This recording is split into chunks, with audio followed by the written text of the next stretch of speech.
Next speaker in this session is Mark Thurber. He is the Associate Director for Research at Stanford University's Program on Energy and Sustainable Development.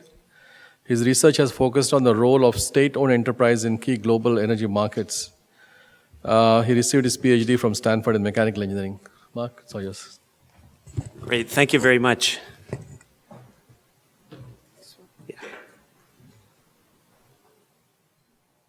Okay, thank you. Well, I've very much enjoyed the talk so far, and I think it's provided a great setup for some of the things I'm going to be discussing. So I'm going to discuss understanding cooking needs and practices, and really provide, based on some of our work at Stanford, a few perspectives on what's needed to make some of these solutions scalable and sustainable. So I don't think I have to talk much more about this because this was covered extremely well. Dr. Ramanathan talked about both the health need and also the climate issues associated with dirty biomass combustion as part of traditional cooking. But this is just an example. On the left, you see a smoke-filled kitchen where they're burning, they're cooking on a traditional chula. And on the right, this was a photograph I took in Maharashtra where it shows a woman in a peri-urban area with, on the far left, it's a stove that I'll be talking a bit more about, which is an improved biomass stove. And then closer to the middle, you'll see an LPG stove, which would also solve this problem. And so this is a huge health problem. Largely for these reasons, there have been efforts over several decades to address this problem. So improved cook stoves are not a new thing for people to focus on. Starting in the 80s, there were some major government programs, both in China and India. And both of them reached very large scale in the number of stoves that were distributed. I think the Chinese program is generally considered to have been more of a success in terms of the sustainability, but even there, the results were mixed. And NGOs have also tried to do this work for a number of years, but for the most part, the impact of these programs has still been small. So this raises the question, and this is a thing that we study in our group, what is the role of commercial business models to address some of these problems? And what might commercial models do more effectively than charitably oriented models? And so that's a lot of what I'm going to be talking about for the rest of the talk. So if you think about some logics for why commercial models might function better, I list three. So the first one is, if you create a supply chain where people are incentivized at every step of the supply chain, potentially that has the ability to scale much more organically. That once you figure out how to do that, it should in some sense be self-propagating in theory. A second rationale, which actually the literature, I'd say, is more leaning against this being a big issue of late. But the second rationale that sometimes has been advanced is that people value things more if they pay for them. The third rationale, which I think is actually the most valuable aspect of a commercial business model, is that a business really has to pay attention to their customers in a way that a charitable or a government program sometimes does not. And this was a criticism of India's national program on improved chulas, is that there are a lot of incentives to get out as many stoves as possible. So there were numerical targets, but it was not always very responsive to what users actually wanted. So what I'm going to talk about the rest of the time is that really to make these things work and to make them durable, you need three parts. And at the core, there are several of them. So, we've talked a bit about technology, and I liked Dr. Mishalkar's point that it's not just about technology. So technology, a good technology is necessary but not sufficient here. So other pieces, business model, and I think business model is something that in recent years more people have started to pay attention to. But even technology and business model can go astray if you don't have a very well-attuned sensitivity to what your users actually need. And that's something that you usually have to constantly get feedback on. This is not a one-off thing, but you have to constantly be evaluating user needs. And so really you have to put all three of these parts together to be able to have a sustained impact. So I'm going to just give an example of a program that we studied in some depth, which was a stove that was developed originally within BP, but then it became a separate company based out of Pune called First Energy. And so this is a stove that's similar to one of the ones that Dr. Gupta was showing. So this is a fairly sophisticated stove. So it's a forced draft stove where there's a fan which pushes air up through the combustion chamber. And then another innovation about this stove is it uses biomass pellets that are created by First Energy from agricultural residues. And so this is quite an efficient stove. This was developed at the Indian Institute of Science. And so this was sold on a few points. This is showing some of the marketing of the stove. So smoke-free and clean, and indeed in some of their ads, including videos, they made real appeals to the health impact. They would show, this grimy town where all of the kids were coughing and having health problems, except this one young, attractive family who it turned out their secret was the Urja stove. But they also marketed on a few other dimensions on ease of use and on the economic and time savings. And this chart just shows what their fuel proposition was. So the idea was that if you look here on the left, I've just converted this into dollars per meal. So they figured their real competition was especially people who were actually paying for firewood, so that's on the left, or people who were paying for LPG, and then these Urja pellets were the fuel for their stove. So you can see if you compare the dark bars, this is what they saw the value proposition. So if they were priced at 5 rupees per kilogram of their fuel, they would be quite competitive against either purchased firewood or purchased LPG, even the subsidized LPG in the households. And with unsubsidized LPG, of course, they would be even more competitive. So they actually were pretty thoughtful and pretty effective as far as the business model went. So they built out a sophisticated distribution channel, first by leaning heavily on women's self-help entrepreneurial organizations, but then later it also propagated to storefronts as well, this model. And you can see on the left, so this woman was one of the earliest dealers. So once you have cumulatively sold a certain amount of stoves and fuel, they actually would install this fuel dispenser where you were. So she was a real accomplished dealer. The marketing effort was excellent. So they did a lot of product demonstrations, which were very effective, posters and advertisements, and then the kind of TV and radio ads.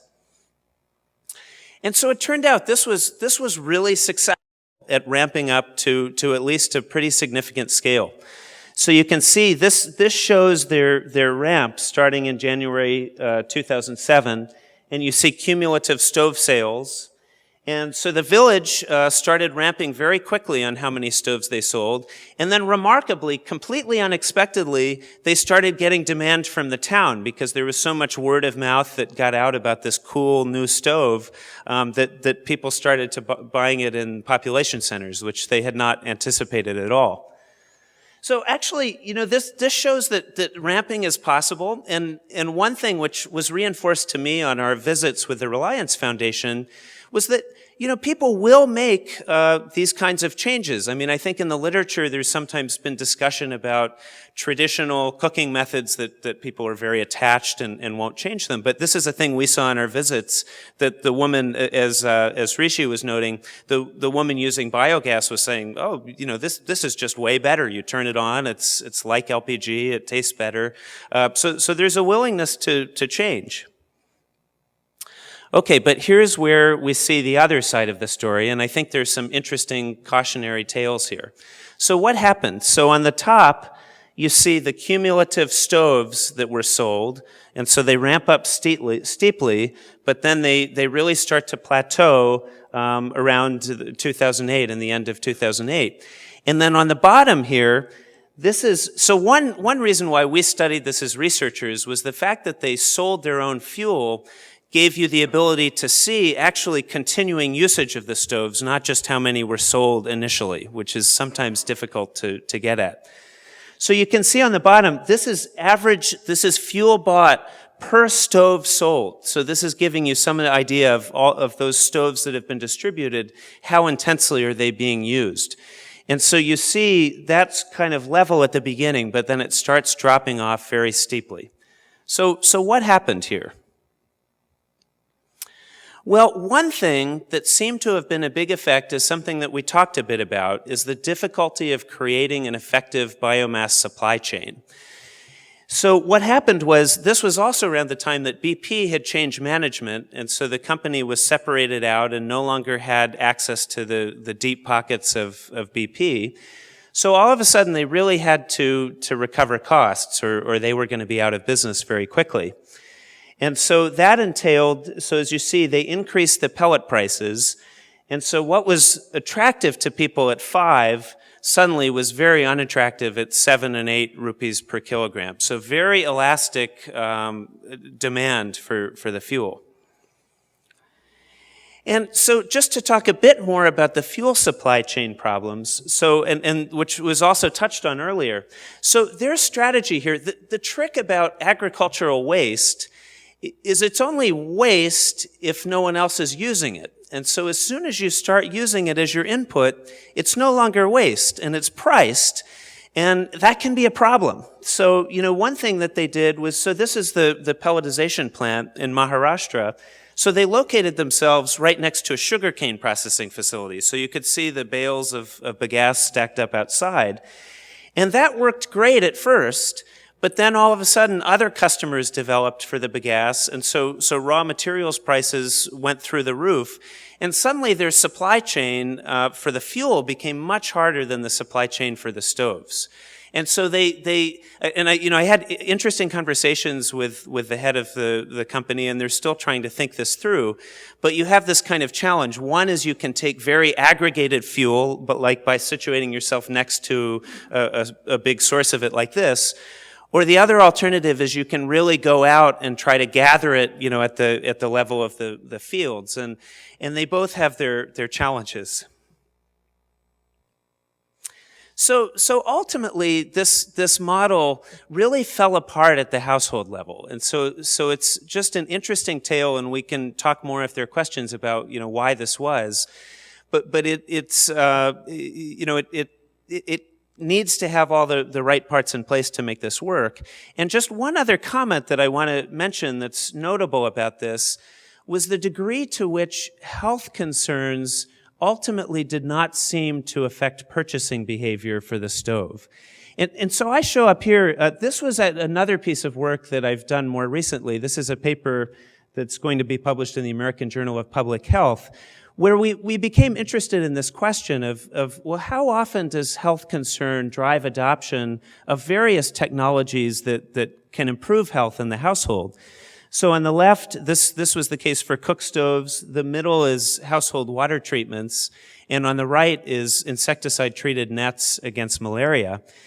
And we really found a lot of commonality that what's driving, these technologies are so important to people's daily lives that often issues about convenience and comfort will loom larger than issues of health. And so to make these kinds of models work, you really have to understand not just the health properties and that aspect, but what else can you do to design these products so that they're really wanted by people. And this was again driven home to me a bit more on our field trip, where the thing that the woman seemed most excited about with her biomass stove was really issues about convenience and time savings. This was great. They were no longer gathering biomass. It cooked much more quickly. It had fundamentally better functionality because you turn it on and off. You don't have to do your cooking in bulk. And then to the extent that there was a health concern, it wasn't what the outside community is looking at, which was more respiratory disease. It was really more an issue of comfort, that your eyes were watering and people were sweating, and which really has parallels, for example, with the insecticide-treated nets, that what we found for that literature review was that people were really responding, in most cases, more to the elimination of mosquito bite nuisance than to their understanding that this was causing malaria. So finally, just on the last slide, to come back to this, one thing that I would draw out of this is you need all three of these. We've seen in our studies, we've seen a lot of examples of programs where they've had just one, the technology. So that's the worst case, and we call this a technology dump, where you put in some great tool, but there's no provision for support and cost recovery, and it fails very soon. But the Orja case is interesting because I would argue it really had two of these pretty well. It had a pretty good technology and pretty good effort on the business model, but ultimately it wasn't strong enough in really designing to user needs. So you need to get all of these. And just the final note I'd like to end on this is, which may seem obvious, but at least for people that I've seen from outside the country, NGOs who come in and try to do things, is who gets to determine user needs? The user. So that somehow it sometimes escapes outside implementers who may rightly feel that this is a big problem for health or other reasons, but ultimately you have to get something that has an appeal to the consumer. And I was, as Rishi and Love were talking about before, the thing I was really delighted to see with the trip with Reliance Foundation was the degree to which this approach seemed integrated into how the foundation was approaching their work. That this was really about understanding what people needed and trying to help, rather than coming in with a prepackaged solution and pushing it onto people. So thank you very much, and I welcome any questions.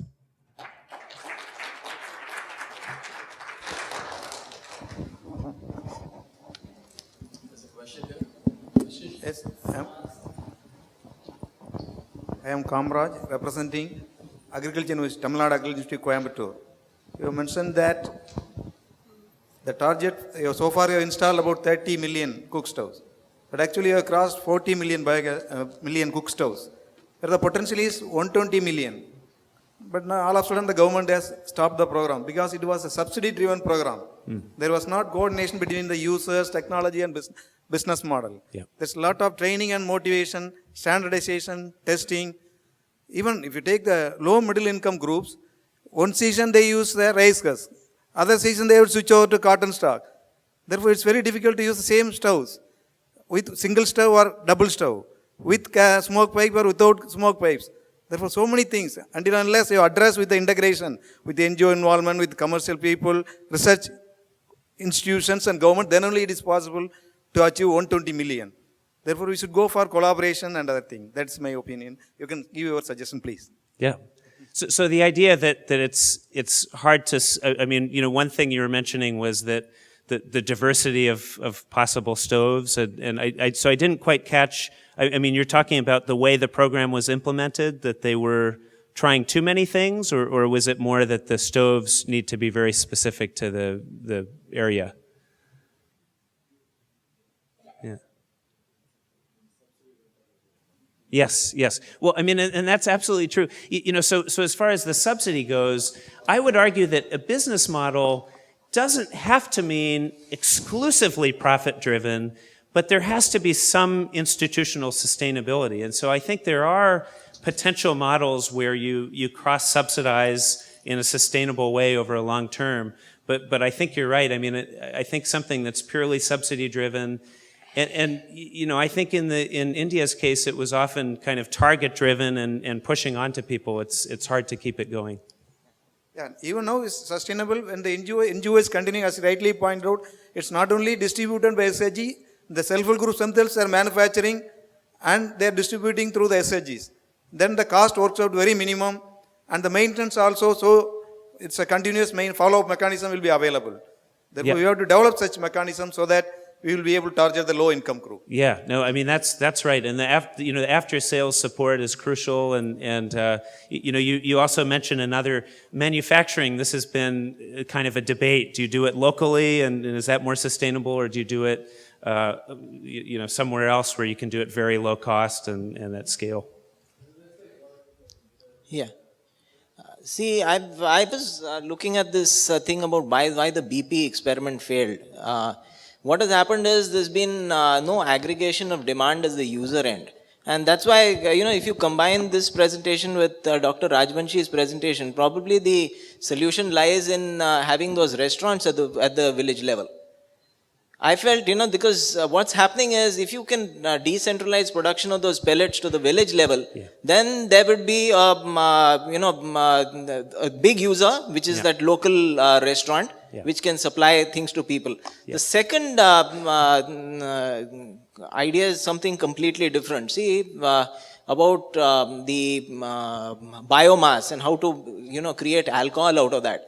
Now, if you follow the pathway, the enzyme pathway in what happens in a cow before it gets to lactose, you can exit the pathway. If you can replicate the enzyme pathway inside a cow's system, you can actually end up with sugar, and then you get into lactose.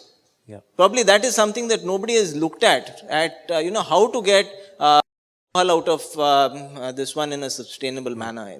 So, I was on the latter. I don't have much to contribute personally, although I was having a discussion with someone about that approach. On the former, though, I just think it's interesting that the two things you mentioned actually do anticipate things that they actually have tried to do. So one was, ultimately, they found that commercial customers were much more sustainable because their competition, the LPG, was unsubsidized. So that's how First Energy is still around on selling to restaurants. Yeah. And then there also, when I last spoke with the head of it, he was contemplating doing exactly what you mentioned, trying to distribute the pelletization, so to have kind of local pelletizers, so it wouldn't be a centrally run supply chain. Yeah, because it's leading to inflation in your supply chain, that's why. Yep. Yeah. Mark, do you know that this Urja stove has stopped being manufactured? So I mean, I hadn't heard that, so that's... It was manufactured by a friend of mine, and they stopped in around 2010. Well, so I know there's been activity since then, because I had studied, there was a colleague of mine who studied, I think it was 2011 and 2012, that were studying sales to commercial, so this was commercial establishments that were using it. So I don't know, so my understanding is that it's still happening, but not to households, right? So that the stove still exists, but no sales to households.